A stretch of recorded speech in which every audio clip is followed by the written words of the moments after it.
nuevo capítulo de su programa En el Corazón de María. Mi nombre es Angie Castro, misionera de Lazos de Amor Mariano.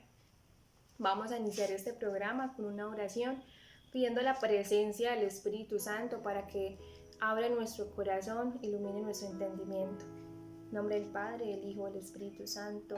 Amén.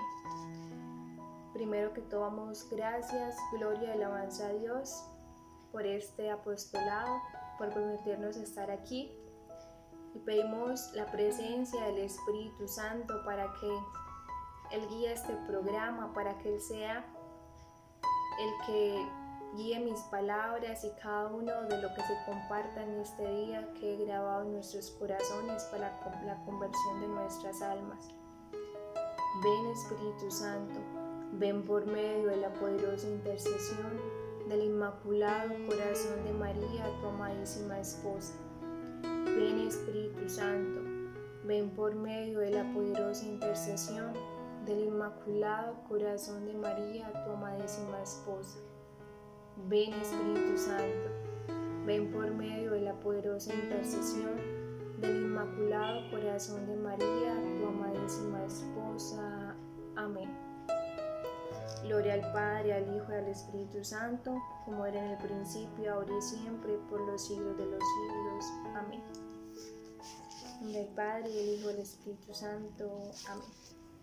Bueno, antes de iniciar este capítulo, vamos a recordar un poquito de lo que hablábamos en el anterior programa, que hablábamos de la trascendencia que tiene el Tratado de la Verdadera Devoción, el libro por el cual estamos meditando en estos capítulos, que estamos nombrando ciertos numerales, estamos como desmenuzando este libro, y hablábamos de la trascendencia, porque hay que tener en cuenta que es un libro que viene no ayer, sino viene de hace varios siglos, y que hoy en día, en pleno siglo XXI, sigue tocando la puerta de nuestro corazón, nos sigue invitando a la consagración del Inmaculado Corazón de María, y de seguro va a seguir trascendiendo por muchísimos siglos más, porque es un regalo que la Virgen María nos ha dado, un regalo que la Virgen María, una herramienta que nos permite dar la vida a ella para poderla dar perfectamente a Jesús.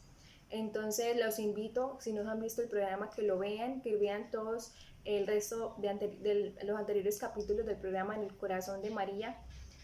Y bueno, para iniciar este capítulo se llama Maximiliano Kolbe, el gran profeta de la Inmaculada. Como tal vez también muchos lo dicen, el loco de la Inmaculada. San Maximiliano María Kolbe es un santo polaco. Él nació en 1894 de un hogar bastante católico, pero voy a iniciar de aquel momento en el cual la Virgen María le habló por primera vez o le tocó fuertemente su corazón, y es algo que me impresionó muchísimo porque fue en el momento en que su madre lo reprendió, su madre terrenal. Entonces él dice que hubo un momento en que su mamá lo tuvo que reprender, y cuando lo estaba reprendiendo, su mamá le decía: ¿qué va a hacer de tu vida? ¿Qué va a hacer de tu vida? Y a él le quedó sonando tanto esas palabras que él, en el oratorio de su casa, en la iglesia, le hacía esta pregunta a la Virgen María: mamá, ¿qué va a hacer de mi vida? Y siempre oraba así: ¿qué va a hacer de mi vida? Entonces él dice que en un momento en la iglesia, orando de esta misma manera, se le presenta a la Virgen María, que la Virgen María tenía dos rosas, una en cada mano, una de color blanco y otra de color rojo, que la Virgen María le decía que la blanca era símbolo de pureza y la roja símbolo de martirio. Y le preguntaba a San Maximiliano María Kolbe que cuál elegía, que si la blanca de pureza o la roja de martirio. San Maximiliano responde: elijo las dos, elijo las dos. La Virgen María le sonríe y lo deja en ese momento. Pero él siempre tuvo esa unión o ese deseo de servir a la Madre de Dios, de que fuera más conocida. Ya a los 13 años él entra al Seminario Menor de los Franciscanos, al Colegio de los Franciscanos, sigue su proceso, entra luego como novicio, ya a los 24 años es ordenado como sacerdote franciscano, Él fue muy instruido, hizo 2 doctorados, doctorado en filosofía, doctorado en teología, o sea, sabía muchísimo, pero ese conocimiento lo llevaba a querer dar a conocer más a Dios y a la Santísima Virgen María. Con este deseo en su corazón, él funda la Milicia de la Inmaculada. El fin o el objetivo de este grupo, de esta como nueva orden que él había creado, la Milicia de la Inmaculada, era la conversión de las personas, la conversión de los paganos, y el dar a conocer a la Virgen María, porque él decía que la Virgen María no era lo suficiente, la gente no lo conocía lo suficiente.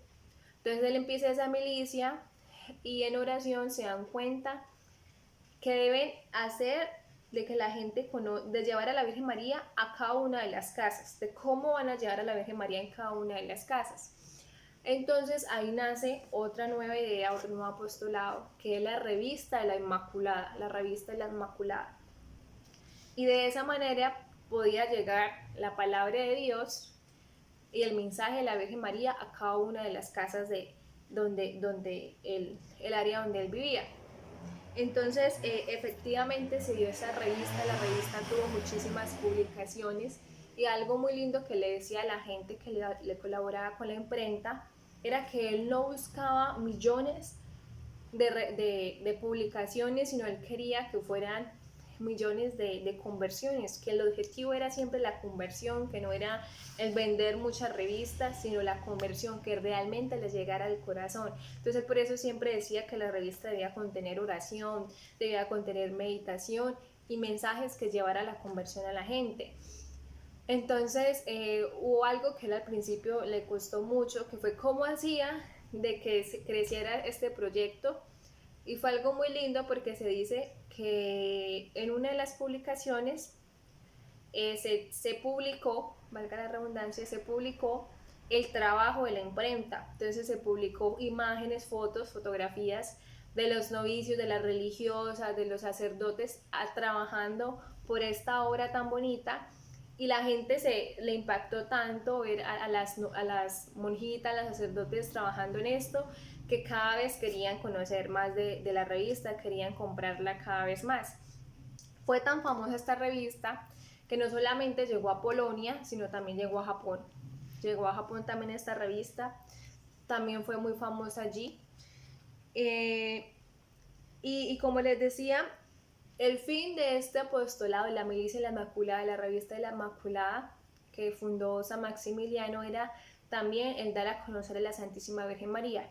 De aquí vemos cómo San Maximiliano vivía esa consagración a la Virgen María y la vivencia del Tratado de la Verdadera Devoción, en donde San Luis María Griñón de Montfort nos pide y nos dice que María debe ser más conocida. Eso lo vemos en los numerales 10, 13 y 49 del Tratado de la Verdadera Devoción. Les voy a leer un poquito de estos numerales. En el numeral 10 nos dice San Luis María Griñón de Montfort: en su honor nunca se irá demasiado, en honor a la Virgen María.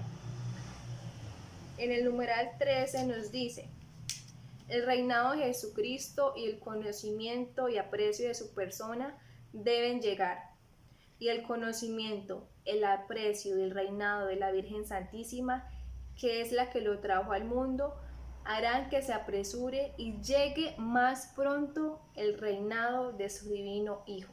O sea, es primordial que conozcamos a la Virgen María para que llegue más rápido ese reinado y ese amor eterno por siempre que estamos esperando de Dios, ¿no? Su segunda venida. Y en el numeral 49 también nos habla de esto, dice: pero en la segunda venida de Cristo ya María será más conocida y apreciada, y por medio de ella el Espíritu Santo llevará a muchas personas a conocer y amar más a Jesucristo. Y ya en ese tiempo habrá menos peligro de que la gente vaya a rendir un culto de adoración, y ya no será necesario que permanezca tan oculta y escondida como en los tiempos en que se empezó a predicar el Evangelio. Entonces San Luis María Griñón de Montfort nos invitaba a que debíamos conocer a la Virgen María, que la debíamos dar a conocer, y que es muy importante que la conozcamos para que pueda llegar más también el conocimiento de Jesucristo, porque María nos da a conocer a Jesús. Y San Maximiliano María Kolbe cumplió y vivió por esta misión, dar a conocer a la Santísima Virgen María. Y esto lo hizo con sus revistas, incluso es patrono de las imprentas, de los reporteros y de todos los medios de comunicación, de evangelización, por su gran labor que hizo con la revista La Inmaculada. Y hay una frase muy célebre que él siempre le decía a todos los jóvenes, a todos los novicios y a todas las almas que él tuvo a cargo, siempre decía: nada para sí, todo por la Inmaculada, nada para sí, todo por la Inmaculada. Entonces él siempre repetía estas hermosas palabras, siempre le dedicaba todo su trabajo a la Inmaculada, que es lo que vimos en la consagración a Jesús por María. Y algo muy lindo que me gustó es que recuerdan un momento en donde él estaba hablando a los jóvenes y él les decía que era muy importante que fuéramos grandes santos, que debíamos ser grandes santos. Y un joven le decía: pero es que esto no es como muy grande, no es como muy difícil, o sea, no está como pidiendo mucho. Y él le decía que no, que eso era lo que Dios nos habían mandado a hacer, ser santos como yo soy santo, dice Jesús. Y entonces él le decía: pero es que esto me parece muy complicado, decía el joven. Y él le dice: la santidad consiste en esta fórmula. La fórmula o la ecuación pues que él proponía de la santidad decía que era una V pequeña igual a una V mayúscula igual a una S mayúscula. Entonces la V pequeña, la V minúscula, es nuestra voluntad. La V minúscula es nuestra voluntad, la mayúscula es la de Dios. Entonces decía, cuando nuestra voluntad choca con la voluntad de Dios, ahí viene el dolor. Pero cuando nuestra voluntad se une a la voluntad de Dios, ahí viene la santidad. Así de fácil les decía San Maximiliano María Kolbe. Entonces, esta devoción a la Virgen María siempre nos va a llevar a la santidad. Bueno, esta fue su vida apostólica. Él también viajó un tiempo a Japón a ayudar también a fundar esta revista, La Inmaculada, esta milicia de la Inmaculada. Se dice que él estando ya en Japón también fue cuando sucedió lo de la bomba de Hiroshima y que se planteó o se vivió ese gran milagro que solamente quedó como en pie y no afectó a la radiación, un convento de jesuitas en Hiroshima. Y en otra ciudad de Japón, que era donde estaban los siervos de la Inmaculada, que era donde estaba la imprenta de la revista de la Inmaculada en Japón, tampoco se destruyó. Entonces es algo en donde vemos la protección de nuestra madre, porque se dice que los jesuitas también estaban rezando el Santo Rosario y estaban pidiendo la protección de Nuestra Señora. San Maximiliano tuvo que volver a Polonia de nuevo porque él sufría de una enfermedad en los pulmones y la humedad de Japón pues le hacía mucho daño. Entonces el acto heroico, o por la razón que este santo es canonizado, es porque él tuvo que vivir en plena Segunda Guerra Mundial, en donde se dice que en 1939 ellos, cuando inició la guerra mundial, la Segunda Guerra Mundial, son apresados con muchos de los sacerdotes de su comunidad. Son apresados y son llevados a uno de los campos de concentración, con otros muchísimos sacerdotes que mueren allí también. Pero que ocurrió un milagro. Después de que ellos son apresados, el 8 de diciembre, día de la Inmaculada Concepción de Nuestra Señora, ocurre un milagro y ellos son liberados, los dejan en libertad. Pero luego en 1941 vuelven a apresar a San Maximiliano María Kolbe. A él lo apresan y es donde sucede el acto más heroico tal vez que hemos visto en los santos. Porque él estando en plena guerra, en un campo de concentración donde los ponían a trabajar fuertemente, en donde comían mal, donde los maltrataban, en uno de los castigos que tenían las personas que estaban en los campos de concentración, es que si se llegaba a perder uno, una persona que se escapara, tenían que morir 10 si no llegaba en 24 horas. Entonces, en el campo de Auschwitz, donde estuvo San Maximiliano, sucedió esto, alguien se escapó, se esperó el tiempo que se tenía que esperar, las 24 horas, y nadie llegó. Entonces empezaron a sacar al azar para ejecutarlos, y en esa salió un señor llamado Francisco, padre de familia, que cuando lo llamaron a hacer las 10 personas que tenían que morir por la persona que se había escapado, se desesperó muchísimo, empezó a gritar y decía que por favor no, que él tenía esposa, que él tenía hijos, por favor no, por favor no. Y fue algo que conmovió tanto a todos, que todos se quedaban, o sea, impresionados. Pero San Maximiliano solamente no se quedó con esa conmoción, sino que él pidió el lugar de ese padre de familia. Él dijo, yo no tengo hijos, yo soy sacerdote, llévenme a mí, o sea, mátenme a mí, por decirlo así. Entonces los soldados aceptaron este cambio y San Maximiliano fue uno de las 10 personas en donde los llevaban a una habitación y los dejaban morir de hambre, o sea, los encerraban y no les permitían comer nada ni beber nada, y estaban ahí encerrados hasta que se murieran todos. Normalmente eran 10 días, no aguantaban más de una semana normalmente. Entonces, estando ahí, las 10 personas efectivamente se empiezan a enfermar, empiezan a morir, pero San Maximiliano hace su obra. Él oraba con ellos, los confesaba, les hablaba de Dios, les hablaba de la Virgen María, y poco a poco fueron muriendo. Y se dice que después de 10 días que estuvieron ahí, en esa cámara, San Maximiliano era el único que estaba vivo. Cuando abrieron, San Maximiliano era el único que estaba vivo, y como aún vivía, a él le tuvieron que inyectar cianuro, y de esa manera muere. Fue una muerte muy heroica, en donde en ese momento tal vez la gente no tuvo o no se supo de qué manera murió, pero luego de la Segunda Guerra Mundial, su comunidad, al saber cómo muere, empieza a pedir intercesión por él, empieza a pedir su canonización, que sea mártir, que lo nombren mártir. Efectivamente, el Papa Pablo VI en 1971 lo beatifica, y el Papa Juan Pablo II en 1982 lo canoniza y lo llama mártir de la caridad.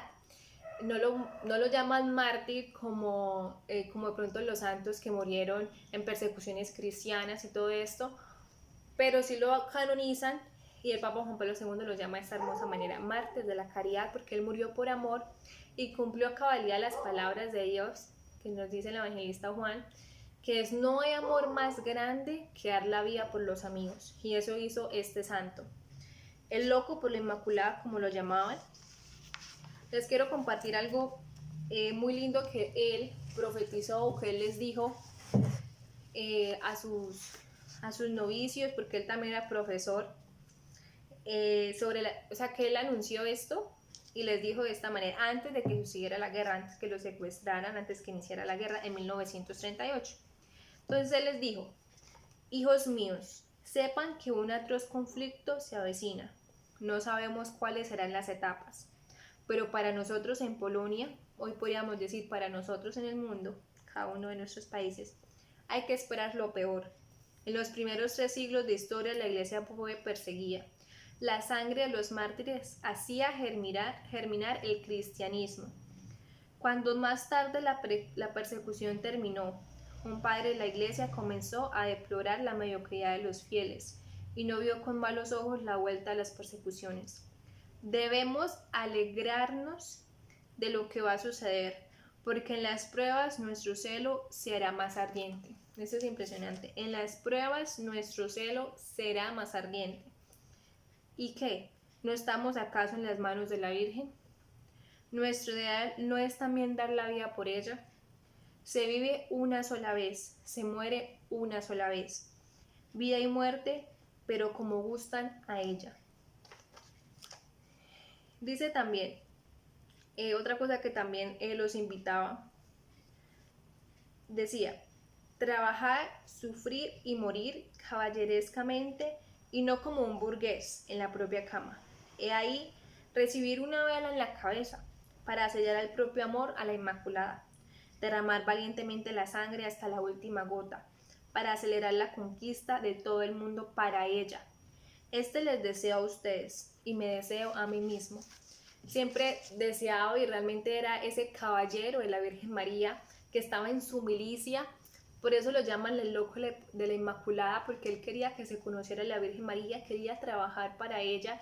Y así como lo vemos en muchas de las advocaciones, que la Virgen nos invita a que nos consagremos a su Inmaculado Corazón, así como lo leíamos en el tratado, que entre más conocida sea la Virgen María, más conocido va a ser Jesucristo. Esa es la razón por la cual nosotros deseamos amar más a la Virgen María, deseamos que sea más amada, porque sabemos que ella es nuestra maestra, ella es la que ama al Señor más perfectamente y la que nos va a enseñar cómo amarlo. Entonces era el loco la Inmaculada.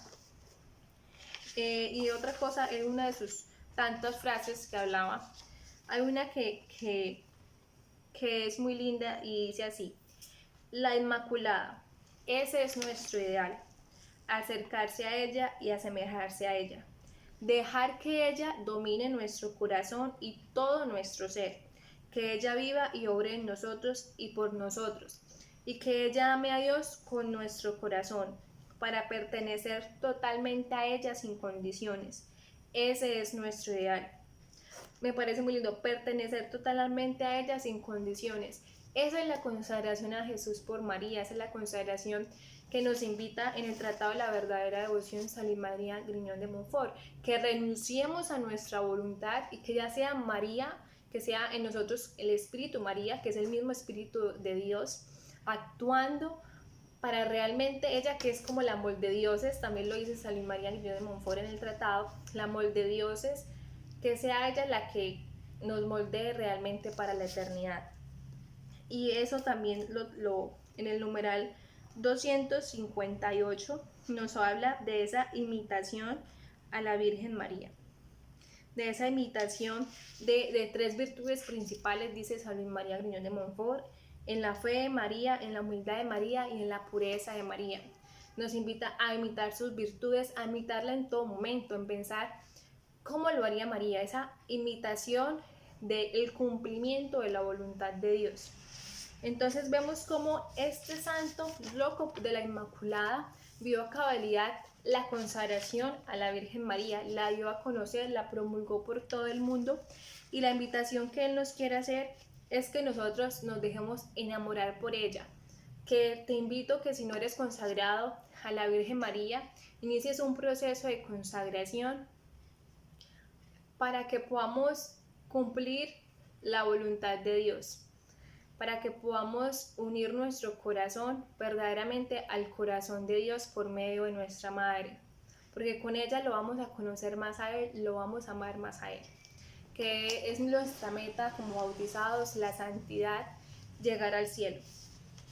Vamos a terminar con una oración consagrándonos a la Virgen María.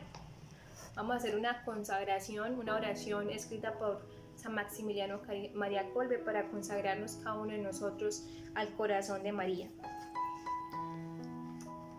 Y dice así: en nombre del Padre, del Hijo y del Espíritu Santo. Amén.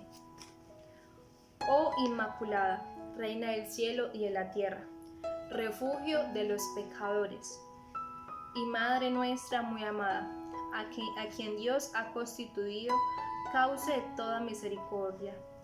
Yo, Angie, cada uno de ustedes dice su nombre, yo, Angie, indigna pecadora, me postro a tus pies, suplicándote humildemente me aceptes totalmente como cosa y propiedad tuya, y hagas lo que quieras de mí y de todas las facultades de mi alma y de mi cuerpo, de mi vida, muerte y eternidad. Dispón también, si lo deseas, de todo mi ser sin reserva alguna, para conseguir lo que se dijo de ti. Ella te aplastará la cabeza. Así como tú sola has destruido todas las herejías en todo el mundo, para que en tus manos inmaculadas y misericordiosas yo llegue a ser un instrumento útil para introducir e incrementar lo más posible tu gloria en tantas almas extraviadas e indiferentes, y para extender cuando sea posible el bendito reino del Sacratísimo Corazón de Jesús, donde tú entras, obtienes las gracias de la conversión y de la santificación, ya que toda gracia fluye a través de tus manos. Desde el corazón dulcísimo de Jesús hasta nosotros, concédeme alabarte, Virgen Santísima. Dame fuerzas contra tus enemigos. Gloria al Padre, al Hijo y al Espíritu Santo, como era en un principio, ahora y siempre, por los siglos de los siglos. Amén. En nombre del Padre, del Hijo y del Espíritu Santo. Amén. Dios los bendiga a todos. Les hago una vez más la invitación a que vean todos nuestros programas, a que nos centremos en el corazón de María. Dios los bendiga.